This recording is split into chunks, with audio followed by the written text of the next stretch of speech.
No mai, haere mai, tēnā koutou, tēnā koutou, tēnā koutou katoa. Welcome everyone to this meeting of the Finance and Business Support Committee of Thursday, the 12th of September.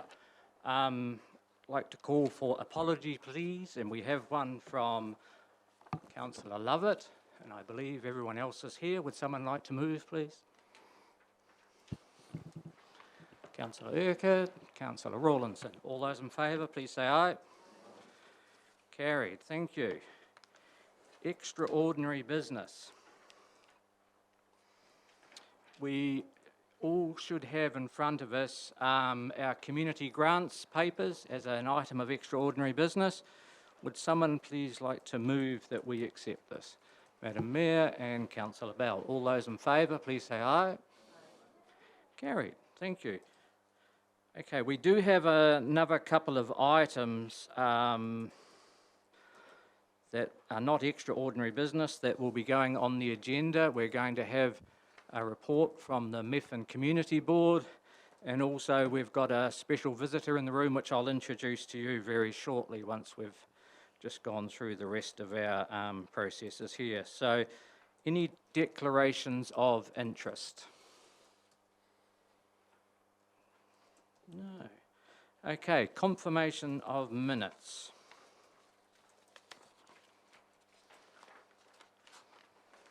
Page 1, any alterations or additions?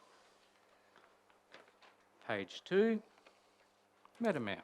Mr. Chairman, no alterations. I note under festive lighting, it's stated at the next meeting there would be an update of Light Up the Night event, and it didn't seem to be included in the agenda. Okay, we are getting a report later on festive lighting. Well, we'll ask a question of that then. Councillor Price. I also asked the question informally around live streaming of meetings, and that is coming to the council meeting in September, yes. So that may be the case with festive lighting as well. Thank you. And Councillor Revley. Yeah, okay, 6.4, Stockwood operating expenditure. We were going to get a report on the operating expenditure deficit. I don't see one. Is there an explanation, please?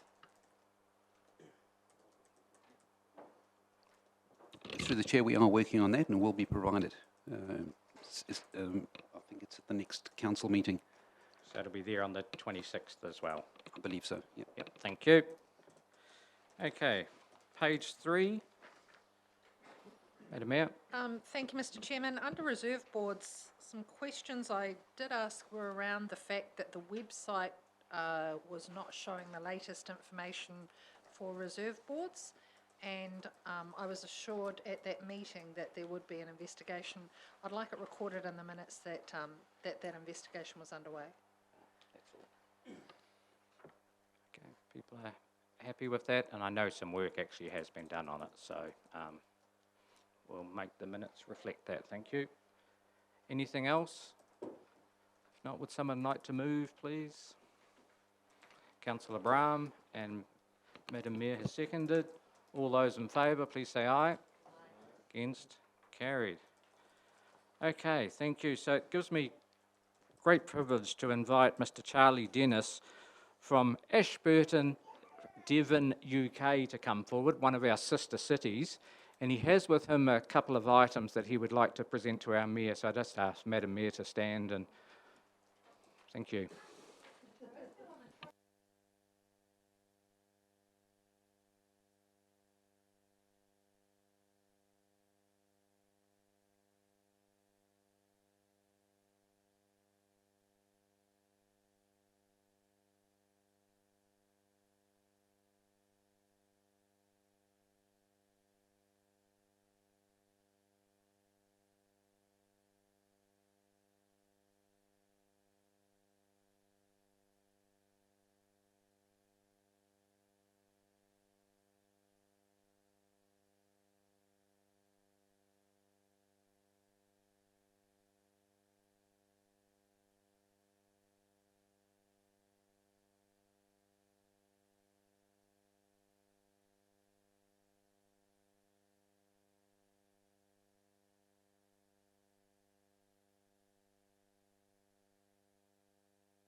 and just a few odds and ends because the weight you have to carry on aircraft, I couldn't bring the whole thing. And a very interesting bag, which I can send thousands if people want them. Yes, it's just to say hi, and I'm visiting here on holiday, and when I told my council that I was coming, oh, you must take something over. So this is what I've done. I did expect to go into your reception and say, this is from Ashburton, goodbye. I didn't expect all this, but it really is nice. And as a councillor myself, I know how keen you all are to get on with your finance meetings, because I've sat on finance meetings at town level and at district level, and I know how, ooh, yeah, it can be. So, anyway, if I can leave it there, Madam Mayor. Oh, well, no, you can't yet, because while we do have this being videotaped, we can send this message back home and to the good folk in Ashburton and Devon in the UK. Thank you so much. Thank you for sending Charlie, and thank you for visiting our district. I know we have a lot of people from the Ashburton district who, when they go to the UK, make Ashburton one of the places on their itinerary to see where our sister city is. So thank you for taking the time to come and see us. I'm sorry I don't have a gift to reciprocate today, but before you go home, we will organise something. I need to get permission what it's allowed to be. So lucky we're here at the finance meeting to talk about it. Well, when you come to our Ashburton, don't expect anything like your Ashburton. We don't have a highway running through the middle of the town. We don't have a railroad running through the middle of the town, but we do have a lovely community that will welcome you, and more than welcomes you. Please come and see us. Great. Thank you very much. Thank you.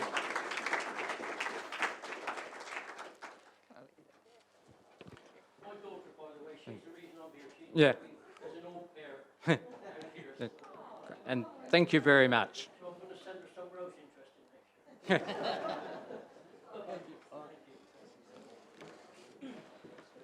Okay, councillors, we'll move on to item 5.1 on page 4, carryover funds.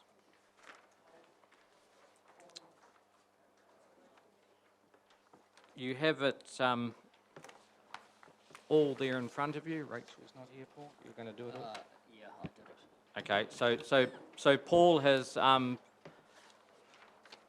this report. Are you going to give an update on the library? Yep. Okay, so there is one slight admission in this, so Paul's just going to explain that to you now. Yeah. Through you, Mr. Chairman, one that got omitted from the carryover list was a request from the library to have $17,526,000 of capital expenditure that was unspent last year carried over to this year, in addition to what's on these this report.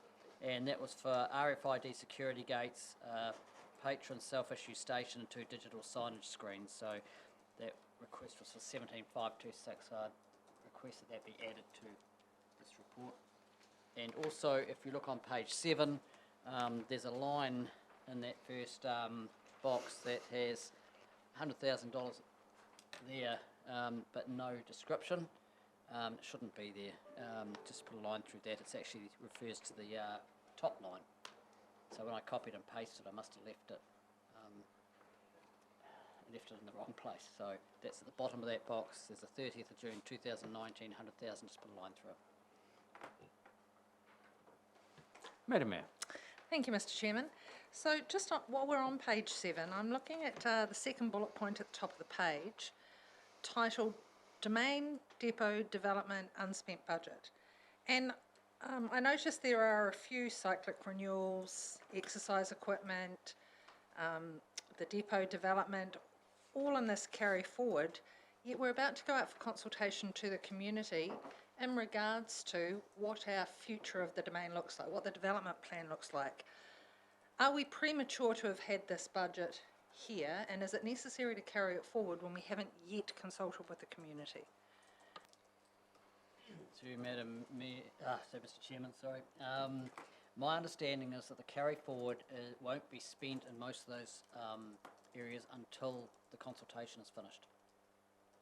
And then it will be spent if the project is still a appropriate project after the consultation, it'll be spent. Otherwise, it may have a change of use request coming through to council. I think the exercise equipment's ordered though, isn't it?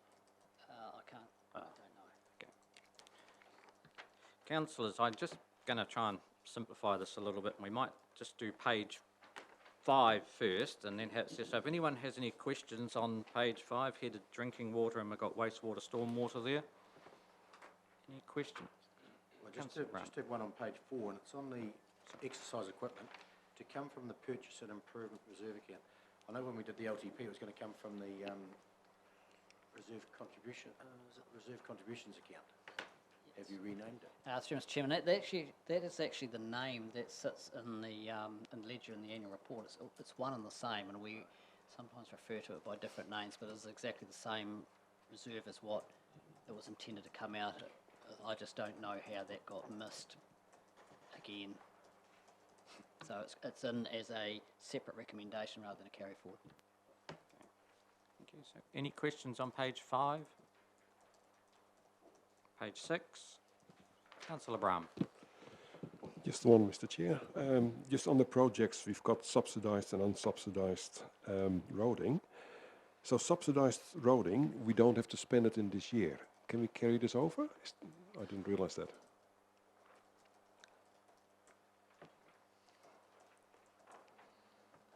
The question is, it's subsidised, so basically we're getting it from government, is that correct?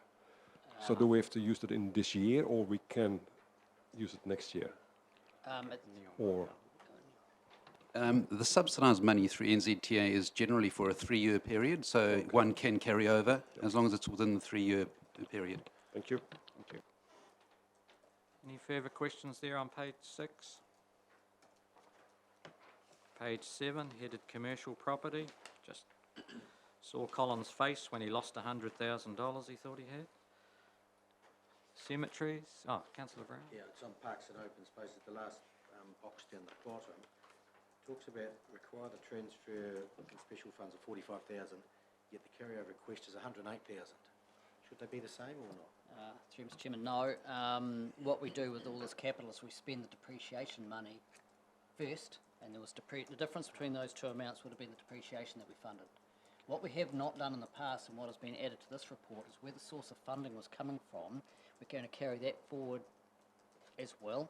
Normally we just carry the capital expenditure, but if it needed a loan, we assumed the loan was still going to be needed, but we didn't actually make reference to it here. And by making reference to it here, when we do the forecast ledger and do that, the funding will show in there as well, so you won't get as many variances as you would get if you didn't do that.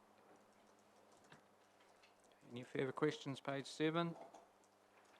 Page 8. Page 9. 10. 11. And 12. Just on page sorry. 9, Page 9. Yes. recreation facilities and carrying over the Sportman Canterbury grant. And it was to meet Learn to Swim costs, but that grant was 64,000 for Learn to Swim? Yes. It was. Was that a special grant? Was it? It comes from. I'm not getting confused with what we give Sportman Canterbury. No, It's a no. separate one. Yes. That's correct, yeah.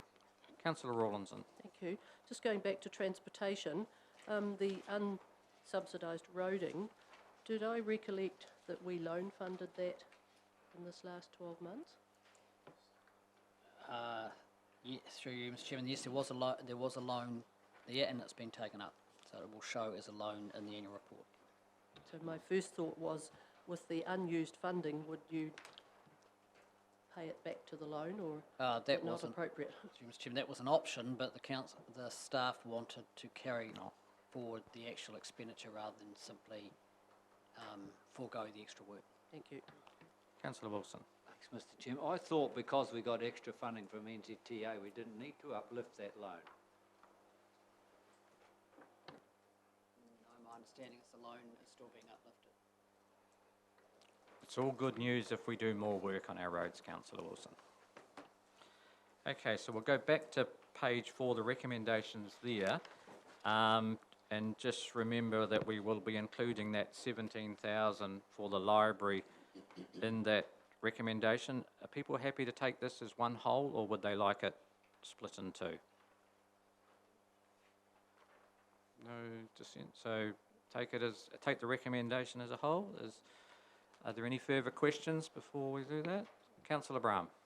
If there's no more questions, Mr. Chair, I will do the recommendation 512 as it stands. That the request to carry over funds from the 2018-2019 budget to the 2019-20 budget, and also that the budget of $100,000 be approved for adult exercise equipment, and that this is be funded from the purchase and improvement reserve account. Thank you. Do I have a seconder? Councillor Bell. Thank you. Any further debate? Madam Mayor. Not a debate at this stage, I just want a question, please. So the adult exercise equipment in the narrative, it was missed from being added at the long-term plan. Just seeking clarification and assurance that nothing else has been missed. Not to use the Chair. Yeah, not that I know of, but I have no answer as to why this got missed, because I remember it was discussed by council, it was agreed by council, I have clear recollections of it, and when I went looking for the LTP, it was not in there. So it's the only one that I know of that's submitted. But if you're looking for a cast iron game, Councillor Brown. Yeah, 5 million of capital unspent, 5.2 and 457 of operating unspent.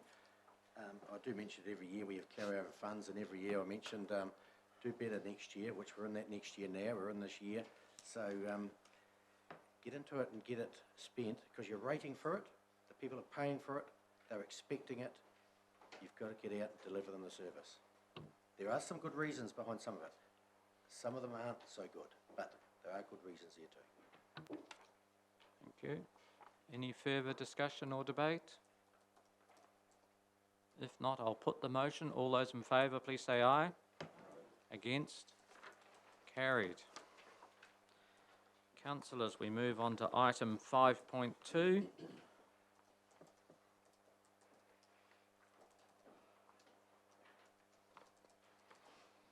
Thank you, Emily and Tony.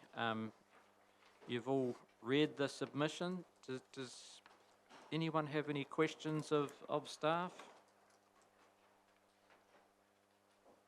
Councillor Price, you're about to... Well, I was going to move the recommendation if nobody had any questions. Thank you. I'll take that motion. It appears there are none. Okay, I'll move it as it is written, that the report be received and that Council approves the submission to the Department of Conservation regarding the New Zealand Biodiversity Strategy as attached at Appendix 1. Thank you, Councillor Malcolm. You're seconding that? Thank you. Is there any further discussion, debate, questions? Councillor Wilson. Thanks, Mr. Chairman. I'm a bit surprised that you don't think that they've gone far enough. Why are we considering that strengthening a lot of it? Surely I thought they would make it reasonably strong what they thought was needed. I think, well, I'll seek the advice of staff as well, but I think certainly around the biodiversity working group, the feeling was that some of the definitions were very vague. There was very vague definition of the word nature, and we felt that it could actually be applied to almost anything. And we also thought that there wasn't enough emphasis put on indigenous flora and fauna rather than exotic. So those were the two areas that we particularly wanted to be strengthened. Madam Mayor. Thank you, Mr. Chairman. I wish to speak for the recommendation. I'm in support of Ashburton District Council having a voice on the submission. I wish to congratulate staff in the Biodiversity Working Group for the work they've done in preparing it, and I think it's great to have the Ashburton voice being heard. So I'll be supporting the recommendation. Thank you. Any further discussion or debate? I'll put the motion. All those in favour, please say aye. Aye. Against? Carried. Thank you. Going to do item 5.3 now, which is your extra handout you were given. We're only doing page 1 of it at this stage, obviously.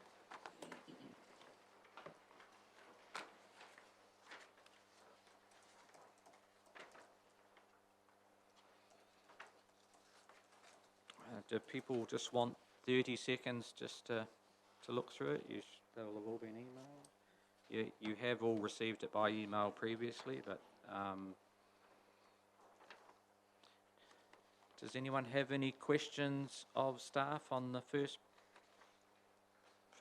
page? Councillor Price. I do believe I was present at that meeting, rather in attendance at that meeting.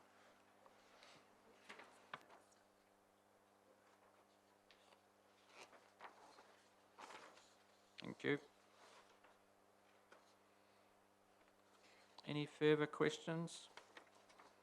So there is 2 recommendations there, councillors.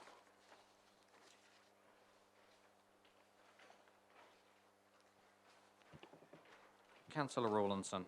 If there's no further discussion, I'm happy to remove the first recommendation that Ashburton College and Mount Hutt College each be granted $500 for their end-of-year prize giving to be met from the discretionary grants fund. Councillor Macmillan, you're seconding. I'll second that, thank you. Thank you.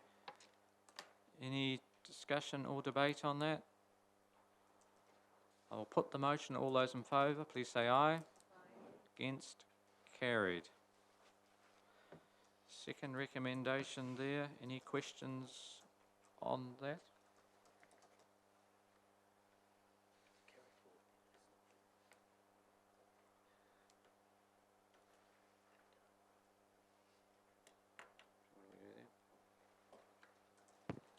Through Mr. Chairman, perhaps you could probably need a recommendation to do the carry forward sitting in 5 as well as a recommendation to council, because it's not in the previous carry over report, and if it doesn't get picked up now, it actually won't be carried forward.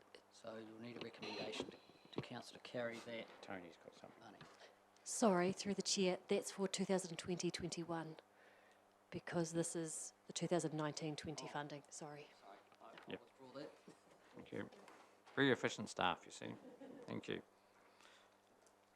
So, everyone understands what's happening there? Okay. Would someone like to move? Councillor Bell, Councillor Malcolm. Thank you. Any further debate? Who's it getting paid to? No one. No one.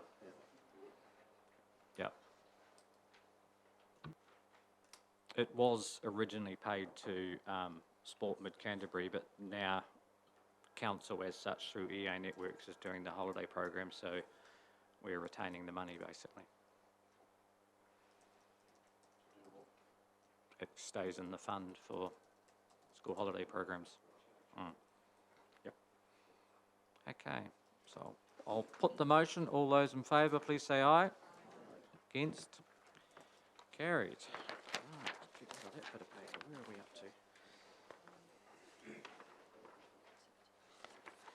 to? Okay, would someone like to move that the activity reports be received? Councillor Macmillan, seconded Councillor Urquhart. All those in favour, please say aye. Aye. Carried, thank you. Oh, Gordon's rushed up to the seat.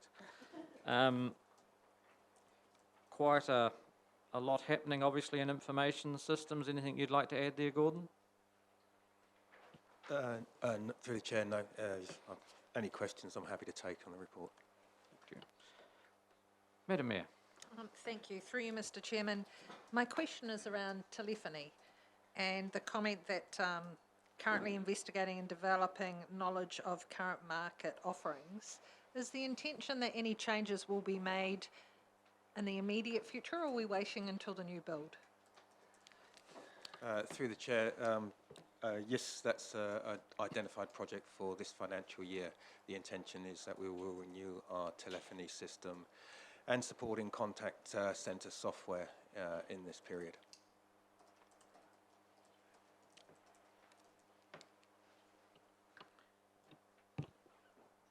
Mr. Chairman, that will also be carried over to the new building, so it's not going to be obsolete when we move to the new building.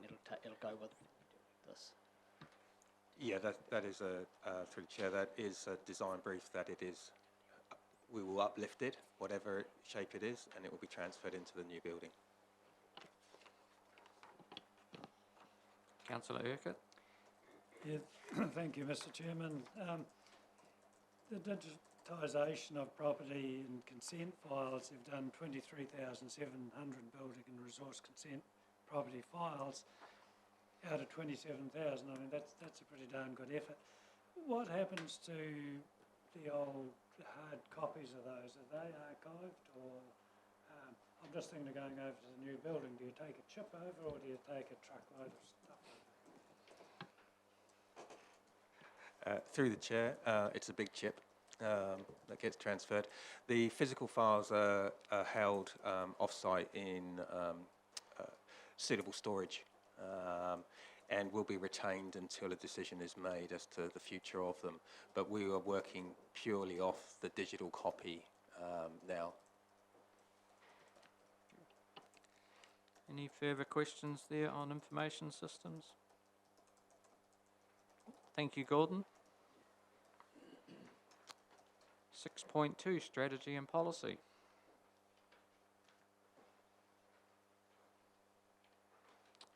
Thank you, Tony. Anything you would like to add before? I'm happy to take questions. Thank you. Councillors, Madam Mayor. Thank you. Through you, Mr. Chairman. I note that the annual report is underway with Audit New Zealand and it's expected back here on the 23rd of September. Is that correct? No, sorry. The annual report is underway with Audit New Zealand arriving to begin the audit on the 23rd of September. So we are scheduled to bring the annual report to Council at the end of October. The tentative meeting is the 30th of October. Thank you very much. And I have another question, please. This time around Aoraki Environmental Consultancy, and I note what the current topics are. Recently, Councillor Wilson, myself and Ms Donaldson went to Timaru and we were talking to Ara Whenua. I presume that's also part of Aoraki Environmental Consultancy on the matter of Otawhara Kai. Is that coming up as part of your work program? Through the chair, it's not sitting with any specific officer's work program at this point in time. However, certainly AEC on Tuesday did give us a verbal update of how things are proceeding there. Councillor Brown.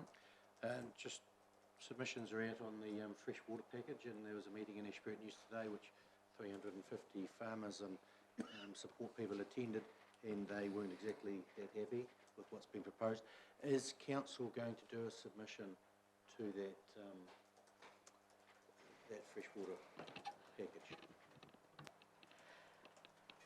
Thank you, through the chair. So this is a topic that is moving very quickly and certainly gathering momentum very quickly around the country. Our initial reaction as officers was that there was better strength for us to support a regionalised approach and to support a mayoral forum submission on this. However, we have revised and reviewed that in light of everything that's happening in the media and of yesterday's meeting. And so while we think that there is merit in supporting a regionalised approach, we think there's also merit in us as a council making a submission, if council so desired. We would do that initially by asking for an extension because the submission closes on the 17th of October. And we would ask for an extension to the 30th of October. LGNZ have done that and have got their own one extension organised, but central government are not willing to make a blanket extension across all local government authorities. So we would seek an extension. From a submission perspective, and this is evolving from a conversation with Hamish just hours ago, we wouldn't be looking at making a highly technical based submission that was aiming to try and refute the science, because I have a strong mind, and I think we all do, that the scientists are refuting what is being proposed and they will do that well, and we aren't the experts in that area. However, we would look to make a submission, if council so desired, based on the impact of the current NPS as it's being proposed and what that could mean for our economy and for our local community. Mr. Chief Executive. Yes, through you, Mr. Chairman, and just to support Tony's comments, one of the real issues here is around timing, and with a submission deadline of the 17th of October falling after the council elections on the 12th, the process to prepare a submission is very difficult. And in fact, to me, an extension to the end of October is of little more value than the 17th of October, because council won't be sworn in until we hope the 24th, and it'll be a very difficult process. So an extension, in my view, beyond the end of October would be a lot more useful. We also think that the timeframe that the government is appearing to be working towards is very quick, even with isolated extensions to the submission period.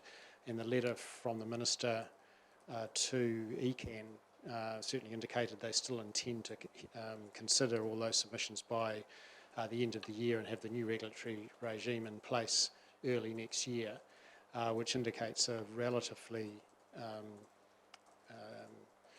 speedy process towards whatever the new system is. So the opportunity to advocate for concern is right now, and the submission process to me is only part of expressing concern if that's the will of council. And certainly we have been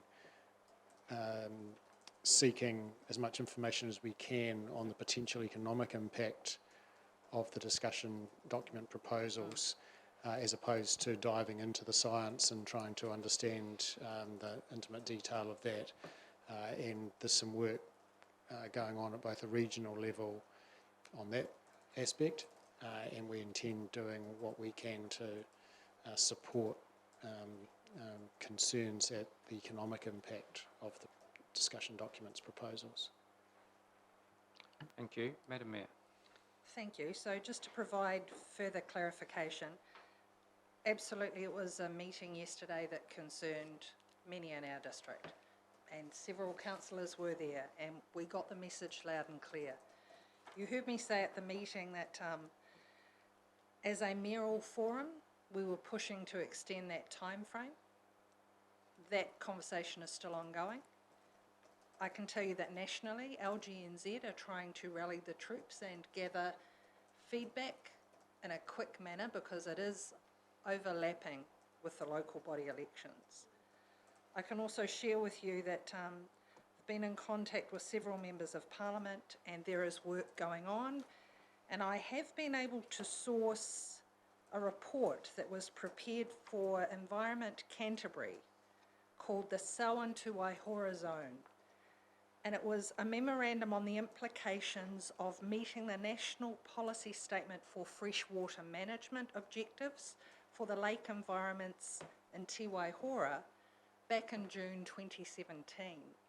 Now, the reason I cite that report is that is one of the few reports I've been able to locate that identifies the economic impacts around nutrient management. What that identified, and I will quote the executive summary,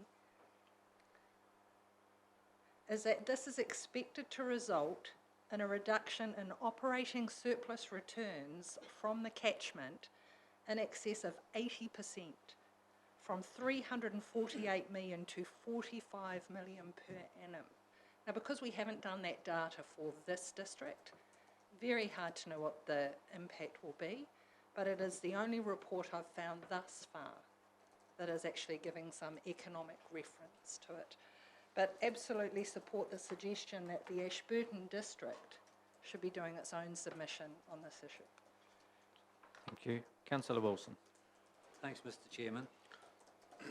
We heard yesterday that one of the organisations spoke to the Prime Minister, and she flatly refused to their face they were not going to extend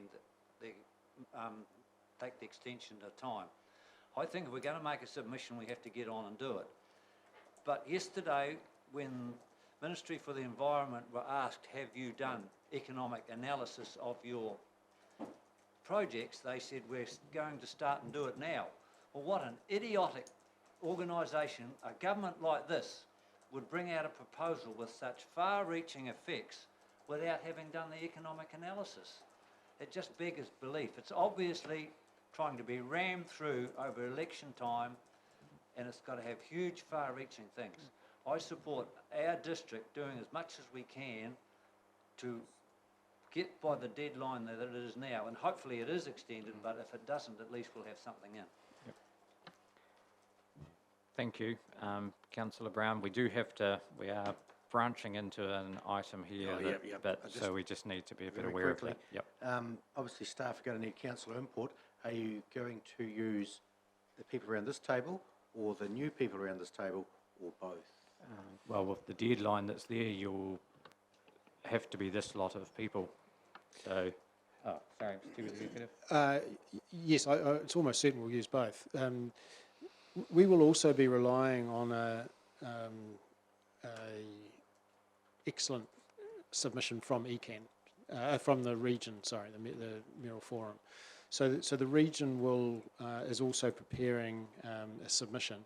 The risk for us, of course, is that we don't get to see that until presumably quite close to the deadline, and then if there's aspects to it that we would disagree with or want to emphasise, we don't get the chance. But from conversations that I've had with one or two others in the region, there are a number of similarities and themes arising from the work which are kind of being expressed here. So I'm actually reasonably confident the regional regional submission from the Mayoral Forum will be something that this council will be able to support.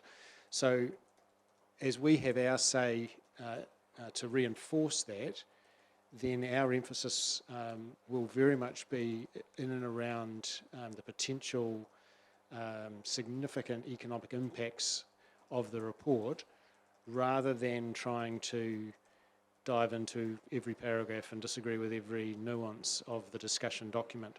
So our report in reality hopefully will be there to reinforce, to strengthen, to express our concerns for the economic impact on this community, and it won't be as complicated to write as if we were sitting there trying to trawl through the science in each paragraph of the discussion document. So I think ours will sit quite nicely alongside others, and this council, and I imagine the future council will both be involved, depending on the cut-off date. If we get no extension, it'll have to be this council.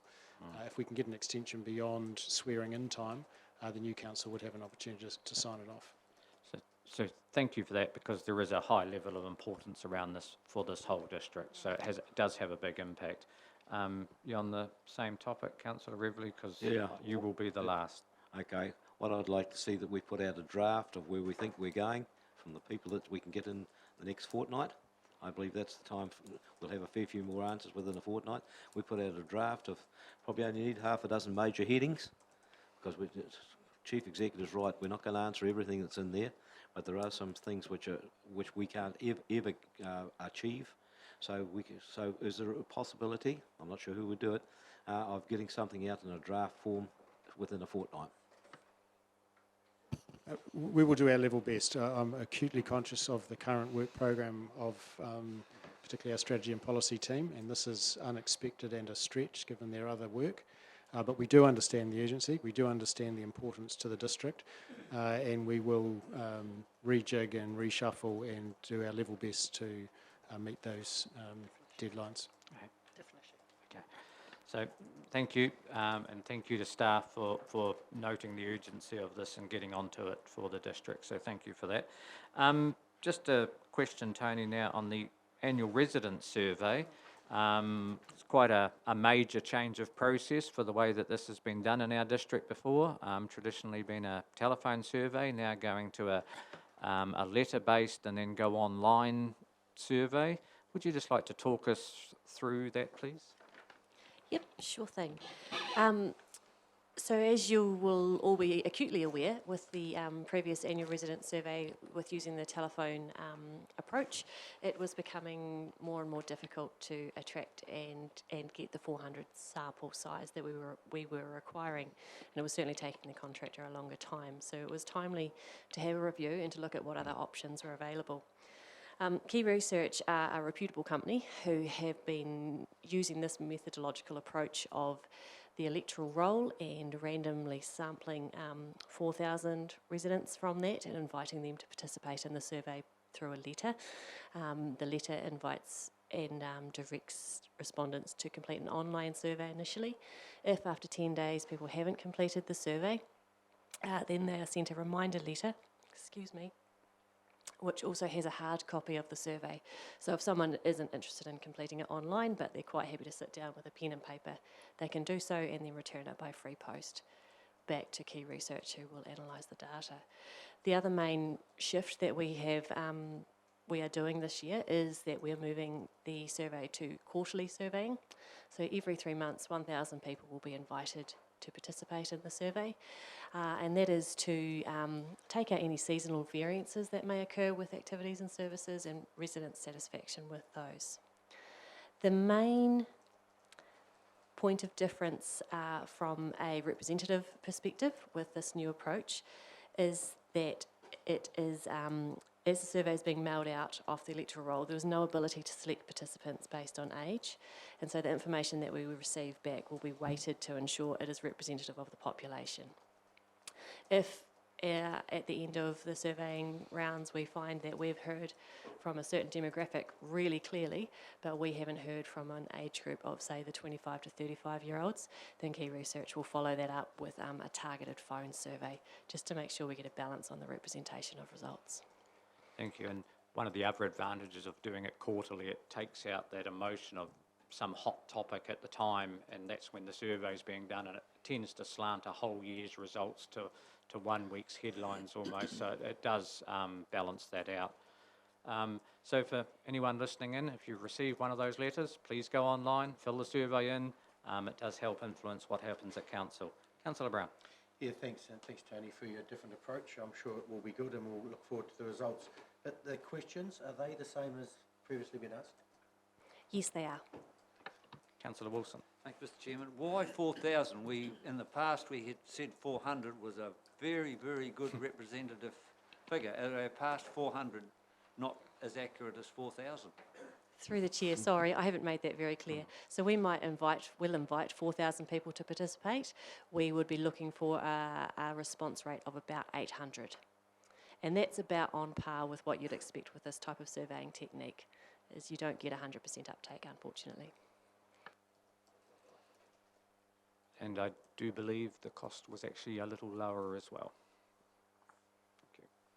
Any further questions of Tony before we move into external submissions? And as you can see, the team already have a lot of work to do, and we've just added another one in there. Any questions on those?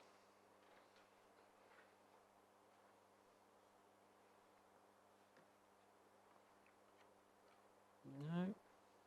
Okay.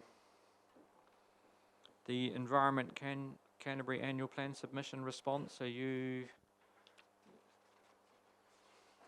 Through the chair, we've just included that for your information, so you were aware that we did receive a response.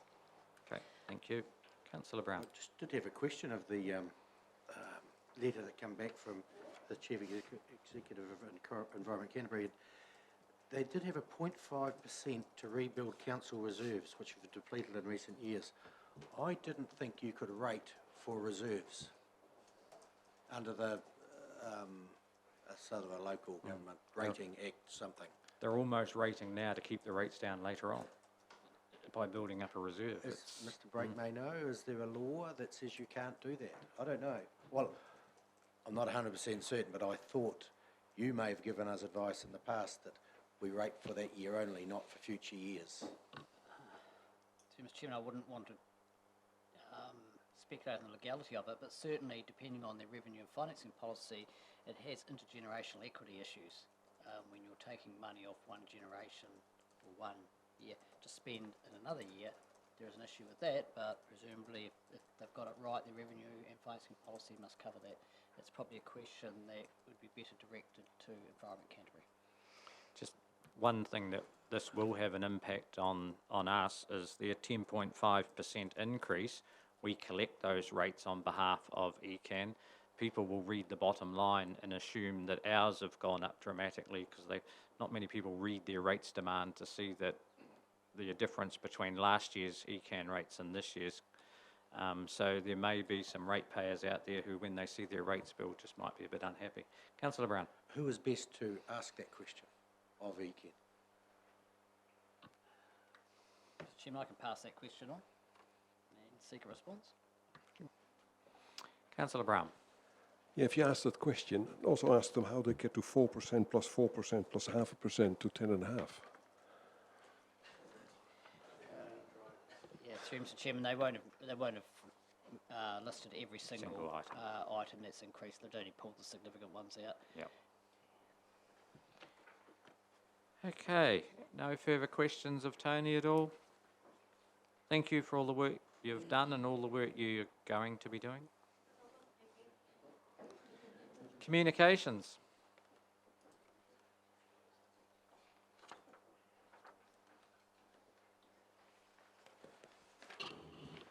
Thank you, Ruben. No worries to you, Mr. Chair.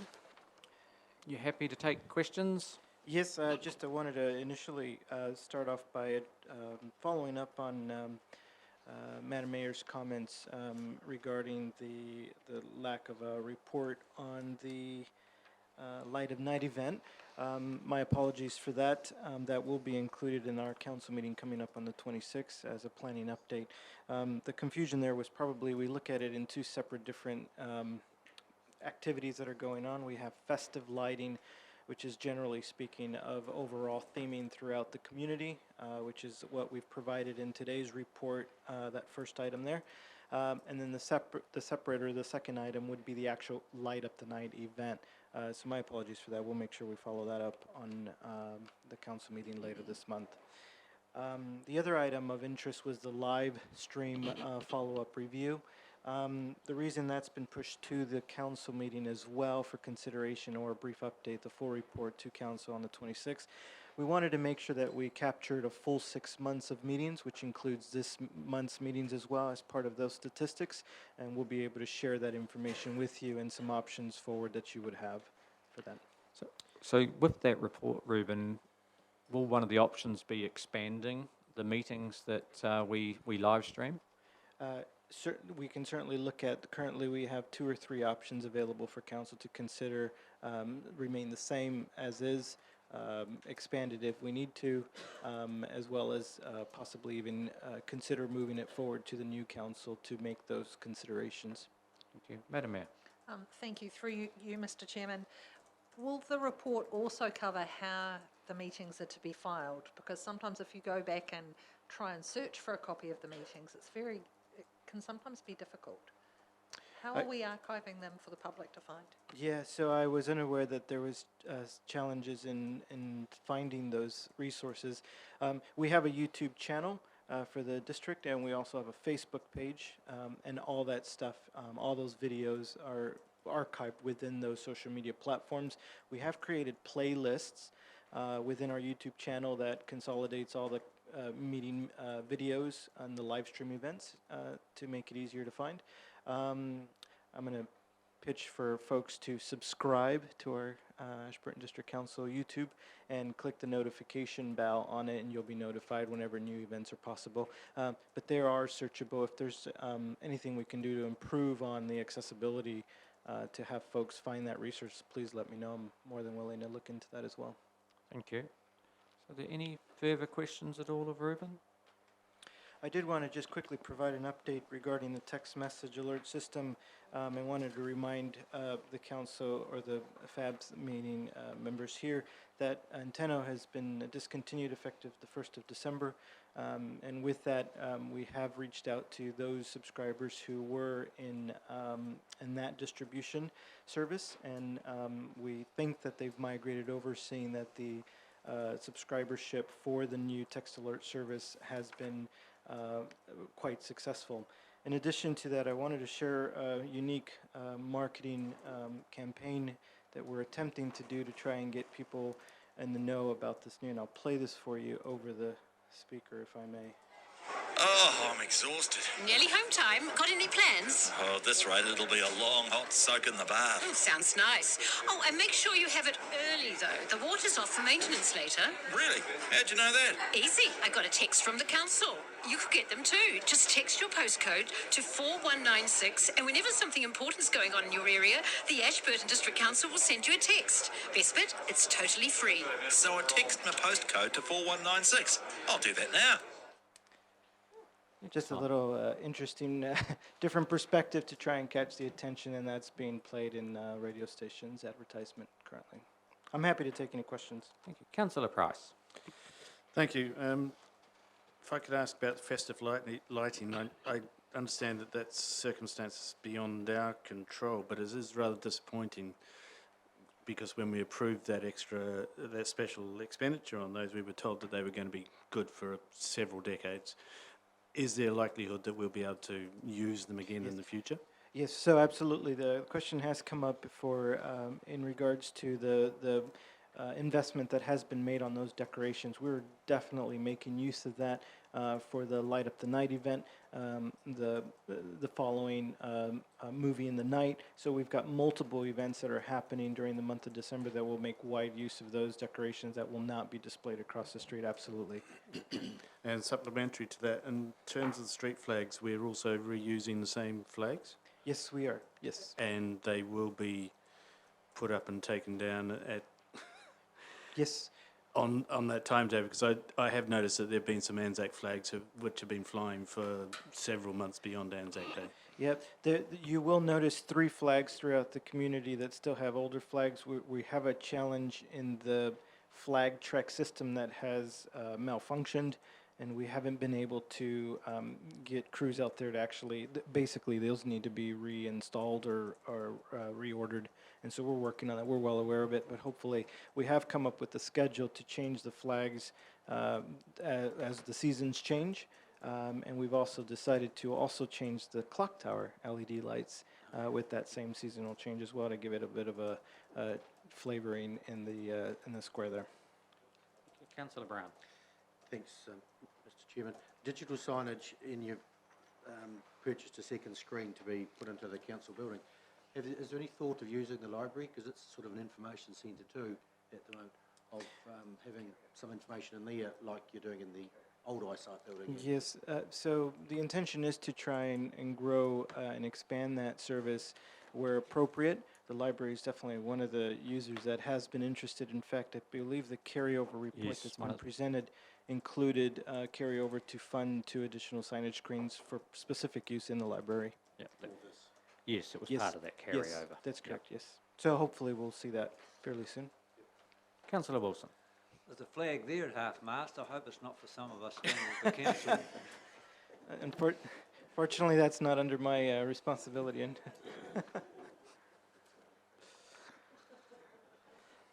We'll need a consultant to work out how to do that. Okay, any further questions there? Thank you, Ruben. Thank you very much. Finance.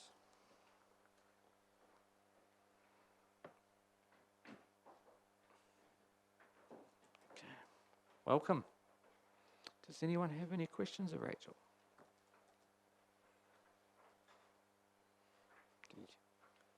Look at that. You waited till after all the carryovers, I noticed. So no questions? Oh. Yes, yep, coming. Councillor McMillan. No. That's all right. So just while you're there, item 6.4.2, you have a list of vested assets,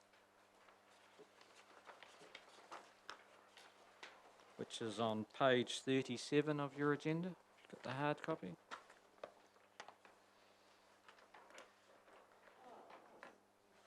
Councillor McMillan. Sorry, was that, Right. that's appendix The youngest one 2. here around the table too. Oh, look. So the Reserve Board and Memorial Hall summary, is that appendix 2? Is that correct? It is coming, isn't it? Yes. Yes. Yep. So that's what After you- the vested assets, we're going to. After the vested Yep. assets, okay. Yep. Okay. So a list there, and that's really just for our information. Some councillors like information, so there you are. Madam Mayor. Mr. Chairman, it is useful. It's great to have a description of the areas that we're talking about. It probably would have been more useful if it had lined up with the financial report that we have to the June period, but It does. If you look at the column in yellow, it's got the grouping on there. So, for example, if you look at transportation and then you look at transportation in the variance report, you will see vested assets of 3.6 million.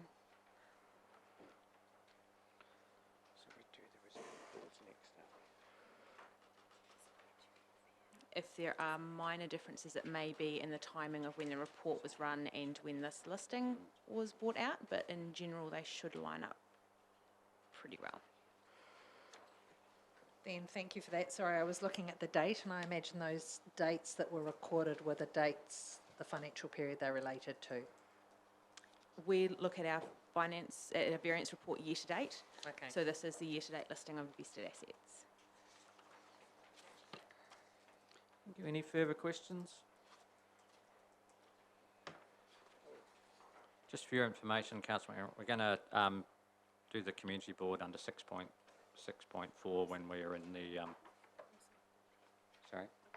the reserve board. So yep, 6.5 actually. Okay. So the variance report. So once again, we'll just work through this page by page and just stop me if you have any questions. So page 2. Madam Mayor. Thank you, Mr. Chairman, and I apologise, I didn't dig out the financial variance report for June 2018, but as I look at the capital expenditure and pick up on a point that Councillor Brown made earlier today, 82% of the capital expenditure against forecast has been spent.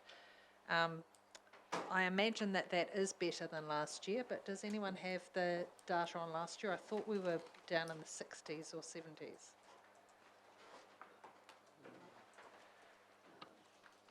So, Mr. Chairman, it is better than last year, but from memory, I'm trying to remember, I think it was about 60-something percent last year, but it is better than the previous year.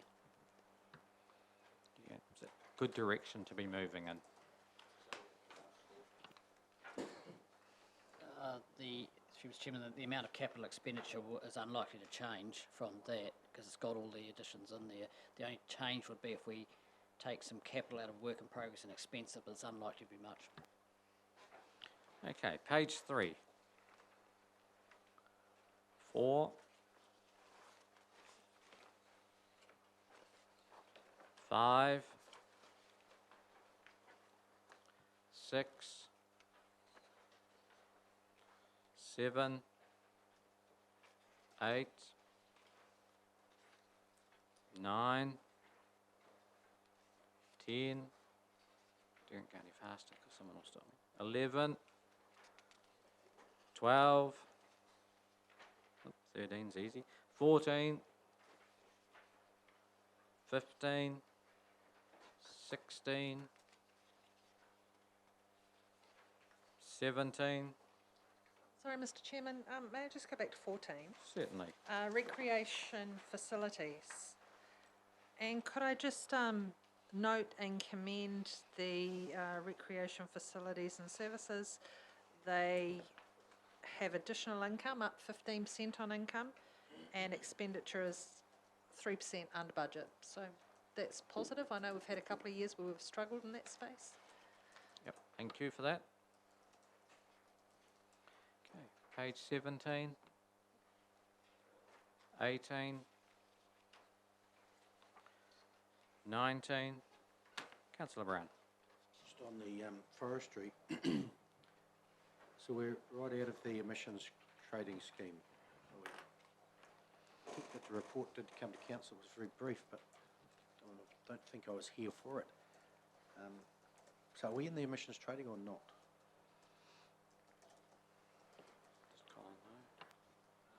Colin, would you like to come forward to the microphone, please?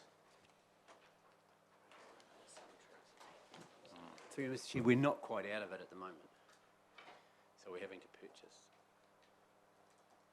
So our intention is to be right out of emissions trading scheme? Correct. Because of our forestry is getting less? Or They're very small odds and sods blocks, weren't they? Yeah, that's correct. so they don't count? Little blocks don't count? No, there's a certain criteria that that meet that threshold, and it's area as well as the species of trees and the age. Thank you for that. Page 19, 20, 21, 22, 23, 24, 25, 26, 27. Just 26? Yes. When it's in red, it means there'll be an explanation. But with the operating income, a lot of the red ones there don't have an explanation, yet the expenditure red ones do. We don't, Mr. Chairman, we don't give you an explanation for the red ones generally because they're just a mirror of the expenditure. So if you, in a overhead, you incur your expenditure, then then it shows as income when you charge it out to all the other areas. So the variance in the income side on the overhead accounts is driven by the expenditure in the overhead account. So if we explain the expenditure, that generally covers why the revenue or the recoveries had to go up or down. So if, yep. Dividends income, 224,000, the forecast was zero. But in the expenditure, I don't see one. That's no explanation. So why have we got 224,000 when we didn't budget for it? What's the, Mr. Chairman, you've actually picked one of the two accounts that's sitting there that aren't overheads, which is the non-allocated and the dividend account. And there would have been I know why this is. There would have been a dividend in there, but there'll be a negative rates figure to transfer that out across the activities. So that's why the forecast will be zero. And what you've got there is the 224 means that we actually got more dividend than we expected. And I think that increase in dividend came from Transwaste for a special dividend. It's a bit confusing the way we show that, but in that dividend account you get your dividend and your interest coming in, and then that goes off to offset rates, and there's a debit that goes offset, so it actually brings the forecast budget down to zero effectively as a net. Thank you for that. Madam Mayor. Thank you, Mr. Chairman. Sorry, I was a bit tardy. I'm back on page 22, and I'm looking at the income for council. So just, even though it's 1%, I'm just seeking to understand, I thought all of the income for council was rates, and so therefore I don't understand why there's any variance at all. And your light's off, Mr. Brink. Hogging the answers. I won't have looked at it. We've only looked at the bigger variances over 100k. This is only 15,000, so I won't have looked at it. I'll have to go back and check that. I have an answer. Part of the income in these areas is it's not just rates. You get recoveries of interest earned that gets allocated across the activities in proportion to how much rates they actually required. So if you require $1 million of rates, then you're going to get 1 million divided by the total rates times the interest that's earned is going to be allocated here. And the difference here will simply be that amount of that allocation. So the rate should be dollar for dollar in there, but it'll just be this allocation of interest earned will make it different. Great. And conversely, the Water Zone Committee is just down 1%, but the operating expenditure for the Water Zone Committee, and it's not the first time I've asked this question, in regards to the costs that are incurred around the Water Zone Committee. So we've got the room that we're using, we've got the catering, we've got the administration, support staff, and yet we've only got a total cost there of 30,000. It seems very light. We budgeted 151,000. Page 22. Through Mr. Chairman, and I'm looking at Neil here. I think there was a large figure put into that budget for investigations. And I think it's probably been picked up in the carryovers that Andrew Guthrie has put through. I'm almost 100% sure. I can have a look though. Just check that. If you have a look at the comment on page 23, it does say that there is 50K sitting in there for investigations that hasn't been used, and it does also mention that there was a surface water strategy and that has been delayed, so therefore the expenditure is down. And delighted to note that in regards to the expenditure for council, i.e. the governance area, we're at 83% of our budgeted expenditure. Okay, just Councillor Brown. The Water Zone Committee, 121,000 favourable, only carrying forward 50,000. Why is the 121 not carried forward? Rachel Scott. We would have to get into exactly what that expenditure was for, because for example, if it was for a person, you wouldn't carry it forward because they don't exist in this year, so you wouldn't, they would already be in the budget for next year, so you wouldn't need to carry it forward. There wouldn't be an additional person in the following year. So we would have to dig into what exactly that expenditure was in there for. Mr. Chairman, also make the comment that we're very careful about carrying forward operating expenditure. Capital expenditure is easy to carry forward, because it's usually separately funded, but operating expenditure, you have to be careful on it that if it's a specific project, you can carry it forward as long as overall your whole operating expenditure for the whole council is within budget. If you've got big overs in one area, you can't just selectively take an under here and go, we'll carry that one forward and ignore all the overs. So we are very careful about carrying operating expenditure over, and we have to make sure that when we do, overall, we actually have got enough to carry forward. So we treat it with quite a bit of caution, operating expenditure. Okay. So back to page 27. 28, 29, 30, 31. I'm waiting, Peter. Okay, we were going to receive a stock water operational deficit report today. That didn't come in. For those few of you who may be back here after the next election, you've also got to look at there's $184,000 of a long-term external debt there as well. So when you look at your policy next year on the finance and revenue, we've got a problem. So those of you back, just remember that that's sitting there to deal with as well. Thank you. Councillor Wilson. Okay, nearly there. Okay. EMC Assets Investment, is that Experience with Canterbury? That was the, Mr. Chairman, that was way back when we originally did the funding movement to change from that tourism board we had to EMC. So we wrote out a cheque to get the assets out of tourism board, and we did a deal with them. It came back through another way, and this was the cost effectively of setting up EMC at the start. It's still in our books. I'm looking at how we deal with it. It's not as crystal clear how to actually get that out. Could be treated as a goodwill and effectively stay there. If I remove it completely, it actually shows that we actually have no financial investment in EMC when we actually did have a start-up investment in EMC. So it's still on my radar to try and sort out whether that stays or goes. But that's what it was. It was buying the assets at the time off the tourism board and transferring them into EMC, because EMC started off with no money. Councillor Ripley. Yeah, there is still an asset there to sell or do something with. Mr. Chairman, the assets, the physical assets that represented are probably long gone. Cardboard. Okay, so page 32, 33, 34. 3 months debtors is increasing from last month, previous month.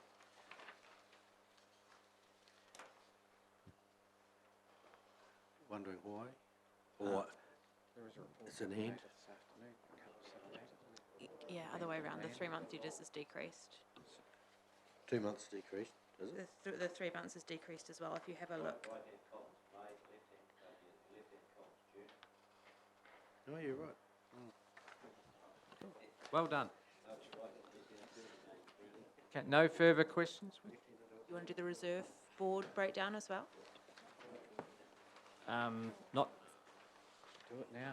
Yeah, while you're sitting there, we'll do the reserve board list that was also sent out, which is on page something. Page 38.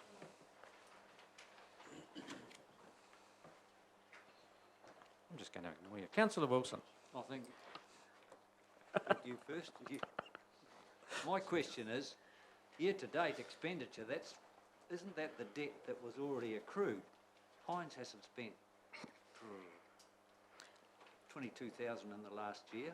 We had an accrued debt that was already there. A Shouldn't it be- caveat on these numbers is that it does still include a portion of depreciation expense that needs to get stripped out.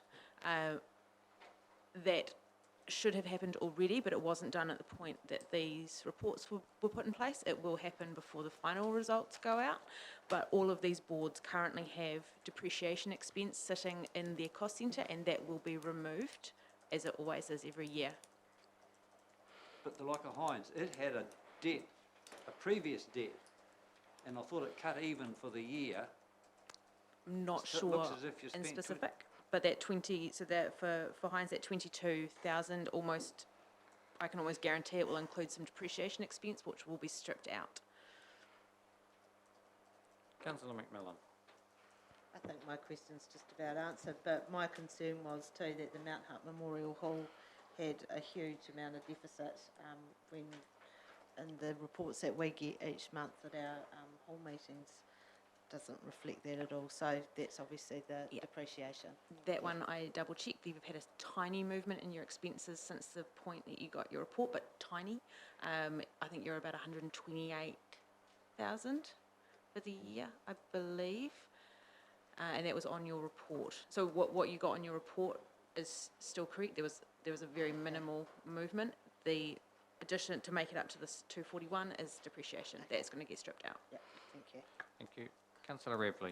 Okay, the Mount Somers one looks wrong, but it is wrong because the council has had some inaccurate coding, some inaccurate charging, and doesn't all belong to Mount, and also some activities charged to the Mount Somers Reserve Board which are not part of them.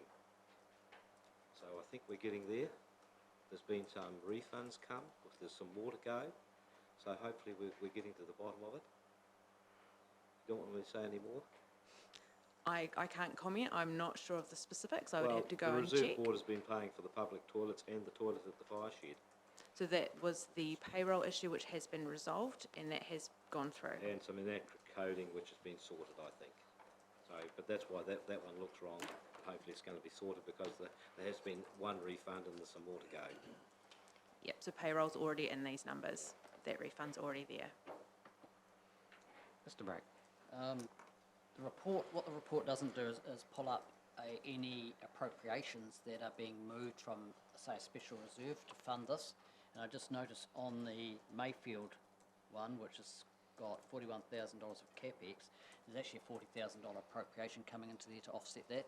So the net result, the appropriation is there, just the report doesn't pick that up. So we'll look at that. And one of the areas that Rachel has identified as soon as she clears the annual report is to look at the way we treat depreciation in these reserve boards. And the reason we originally put them through the way we're doing them is so we could, if someone asked us, what's the depreciation on the Mount Hutt Hall, we had an easy answer. And then you have this in and out, and if you miss time, that causes this problem. We're going to look at just not putting them there, putting them somewhere else. But until we do that, we need to have an easy way of identifying from our fixed asset register. If someone says to us, how much is the Mount Hutt depreciation, we need to find a way of being able to answer that straight out of the asset register. So Rachel's got that lined up to have a look at how best to do that when the annual report's finished. Probably one more wee one that's not on any of the reserve boards that I'm on is Parks Recovery. Parks do inspections apparently now at reserve boards. Don't see an invoice, which is all okay, but could we have from the inspector what they actually look at, because it could be down for a working bee or a staff member to actually do that same job. So we really need to know what is actually accrued. $150 for an inspection at Mount Somers.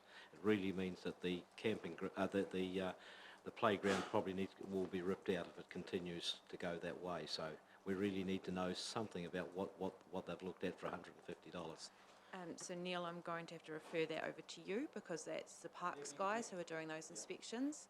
And so the only thing we see, we know that it comes from Parks, we know that it's an inspection. And Just Mr. Chairman, I've got an answer to the Hines one. The depreciation's not going to sort that one out. Hines Reserve Board ordered a couple of sculptures at large cost. Not sure I saw any money coming in. Not all of it. Yeah, there's a difference. Very dear. There's about a $5,000 difference between the expenditure and the revenue for that. That'd be the GST, is it? I don't know. Yeah, so there's one for you But I to can sort out. follow that up with you later and give you the details of that. So some of these reserve boards, I'm looking at Pendarvis, starts with a deficit of 3,180 and then finishes with a deficit of 3,180. Where are we heading with the likes of those ones? Because I don't see how they're ever going to get rid of that. That's, I think, something that's just going to, the significance of some of these will have to be looked at. John? I'm going to point out that there was a survey Yes. put out to all the reserve boards. I'm not sure of what the actions are as a result of that survey, but I assume that's going to be a council decision on what happens with the At some stage. Yep, thank you. Madam Mayor. Mr. Chairman, in regards to the Maronan Recreation Reserve, which just has a small balance, that now is in the care of Hines. Do we keep a separate cost centre or are they going to be amalgamated? Mr. Chairman, my understanding is it's amalgamated and we'll transfer it out and put it into Hines, who, by the result of these, might need it. The situation is, the resident of Maronan wants a plaque put up that says this is the site of the Maronan School and Hall with a few names on it. I've been in negotiation with Michelle, I think it is, to work out a appropriate sign. That will come out of the reserves and then it'll be transferred to Hines, but I understood it would be kept in an account sort of on its own. Isn't that the way the council want it, rather than Hines absorb the lot? We'd be quite happy to put it into our balance. Mr. Chairman, that would depend on what was agreed at the time between Hines and Maronan. Councillor Everett. Yeah, just another quick question. When will the accounts be available for reserve boards to run triennial elections? Mr. Chairman, we can get these out effectively at any time. So we will get what's it now, September. We can get July and August out. The only issue will be the depreciation. The rest of it should be fine. We can, we'll just have to there'll be a bit more manual input in generating them, but we can get them out. Okay, what we look Just for- to simply say the focus of the finance team at the moment is on an annual report. I realise that, but the question is, I'm being asked, when can we go? Because all they're looking for is the final of what is at the moment a draft June account. They usually present those because two places I know of, there's probably going to be a new treasurer, people are walking. And If you let me know which ones you absolutely need, I can get those out. well, they're both talking November now, if it was possible. So Well, sorry, in November. in November. For your Oh, AGM. for your November, you want is up-to-date set of accounts. A final, because Oh, yeah. they work the same as the council, so you could have their June accounts go from draft form to finalised form. Is that Well, possible? they'll be finalised as part of the annual report anyway, so at 31 October, the June ones are righto, finished. I can tell them they can go. So we can send them another set then. 'Cause I think Philip probably should have an email by now to say that Mount Summers is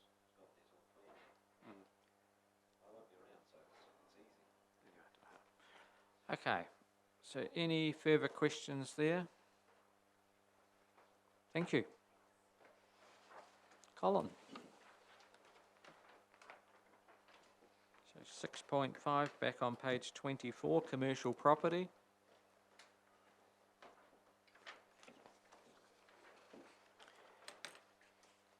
Anything Anything you'd like to add, Colin, before you take questions?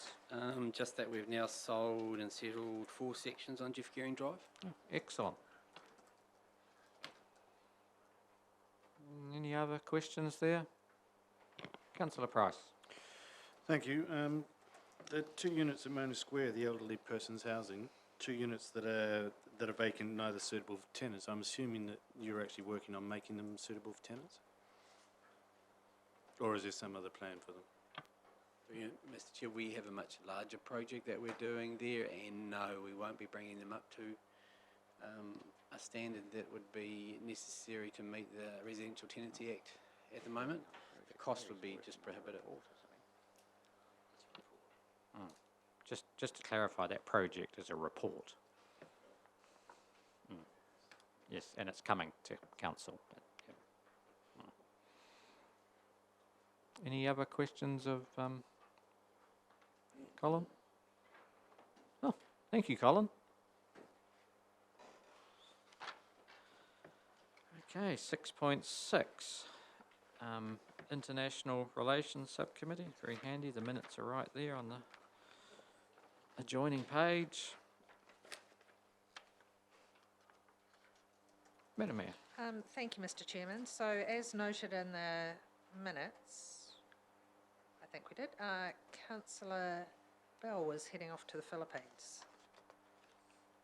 And I'm wondering if she just wanted to maybe provide us with a couple of minutes of how that trip went and how Ashburton was received overseas.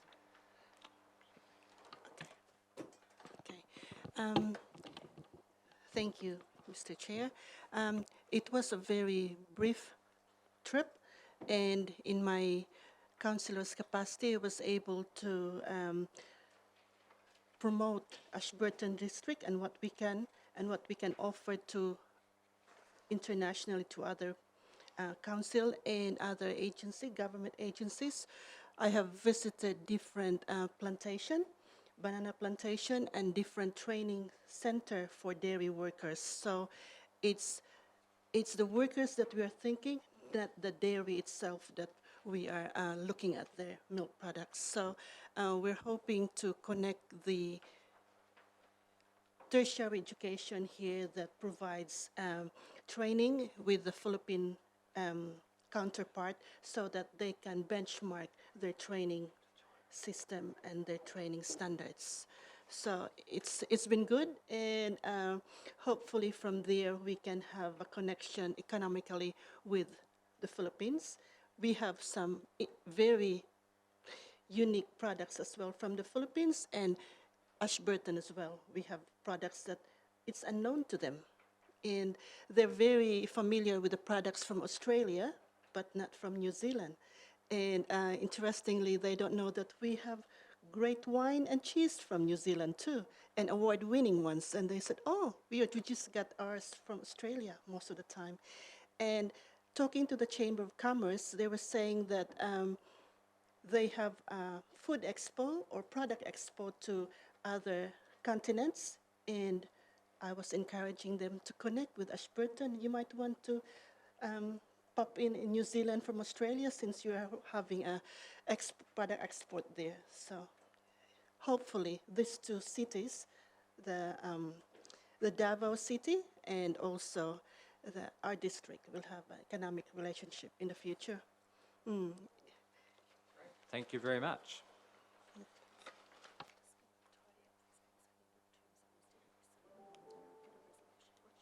Okay, thank you. Councillor Brown. Could I just have a question of Councillor Bell? Yes. Yeah. The dairy farming you talk of, and training them up, is that going to happen in the Philippines or happen here? In the Philippines, a training center in the Philippines. So they're benchmarking their training. Is it up standard to New Zealand standard? Will they be good enough to come to New Zealand and work in New Zealand? So hopefully our primary ITO here and also the TESDA there will have a communication and a relationship that they are going to have a better employees to employ here in New Zealand. Thank you. And just under international relations, just the significance of sister cities was just brought home to us today with having a visitor here from Ashburton, so. And also, I would like to reiterate that it was, I went there on my personal expense. I did not ask for anything. It was just in my own personal. I would like to offer both places, Ashburton and the Philippines, to have something. Okay. Thank you. Okay, any further, Councillor Rawlinson? Thank you. Just a question too, with their lack of knowledge of our product over there, is that something that we could work on through our Economic Development Officer or through Experience Mid-Canterbury as well? I know that's more tourism, but there's obviously a market there that we haven't tapped into. Exactly, and I was wondering what our embassy is doing in the Philippines. That's my question too. What is he promoting there? We sent him there to promote New Zealand, isn't it? But I don't know why our products are not known to the entire. Yes, so they've got very high quality products of cacao, which is going to be very useful for us here in New Zealand, probably for the Whitaker, since we don't have the Cadbury now. So who knows? Connections there. Mr. Chief Executive. It's just through you, Mr. Chairman, certainly a matter for us to refer to our Economic Development Manager. It's not a matter for us to refer to EMC. They are only tourism and visitor growth, so this is not a matter for them, but certainly we have referred Councillor Bell's report to Bevan to consider how he might assist the connections. And also, in addition to that, there are several mayors who was very keen to have a sister city relationship, and I told them not at this stage. It's just a courtesy call. We'll see in the future, but we'll put that in mind. That's what I said. I did it in a nice way. That not yet. Excellent, thank you. Would someone like to move a resolution, please, that we accept these minutes? This is the last meeting, and we just like to, Madam Mayor and Councillor Bell. Thank you. All those in favour, please say aye. Aye. Carried, thank you. Okay, so no further questions on international relations. Madam Mayor. Thank you, Mr. Chairman. I just wanted to acknowledge the attendance of the Irish Business Network New Zealand at the meeting as well. So Gary Manning from the Dubliner and Cole McGrath from the Irish Business Network New Zealand came along and provided a really useful report. This stemmed from meeting the Irish ambassador in Methven sometime, Councillor McMillan could maybe remind me, but it was some time back. And it was really interesting to hear how many young Irish are coming to New Zealand. Also, how many New Zealanders have Irish in their ancestry. So if I remember correctly, 1 in 6 of us can find our way back to Ireland through our gene pool. But really great. They've got a strong presence here in New Zealand. They see great affinity with the Ashburton district. I think it is both the Philippine ambassador and the Irish ambassador who are looking to start embassies here, tongue-in-cheek, but wouldn't it be wonderful? And they see great opportunity for their people in this district as well. So it was a really useful presentation on from the Irish Business Network about how we as a district can work better with them as well. Great, thank you. Okay, we'll move on to item 6.6.2, the Airport Authority Subcommittee. Minutes are there on page 29.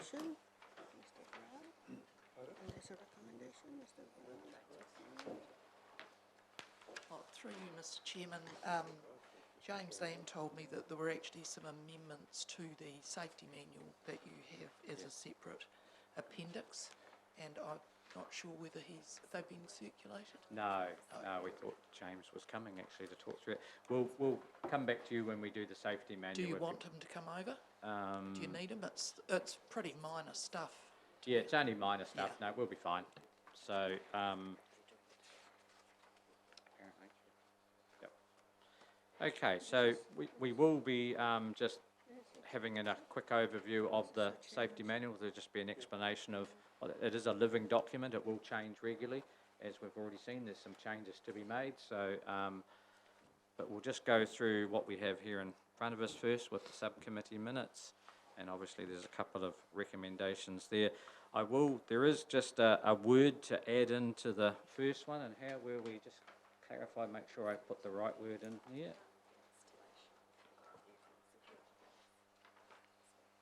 So it's the installation of the airport security gates.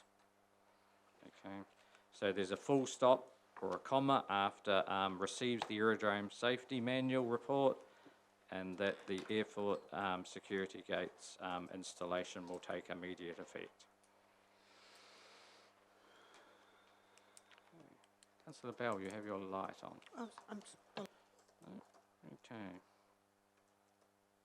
Just a question on that. So how do users get in and out of the airport with the new gate? Bolt cutters. Thank you. Yep. Chairman, so what we've done was we've got combination locks on some gates and we've got keys on others, and all the people that require and are able to access the airport have either a key or a combination.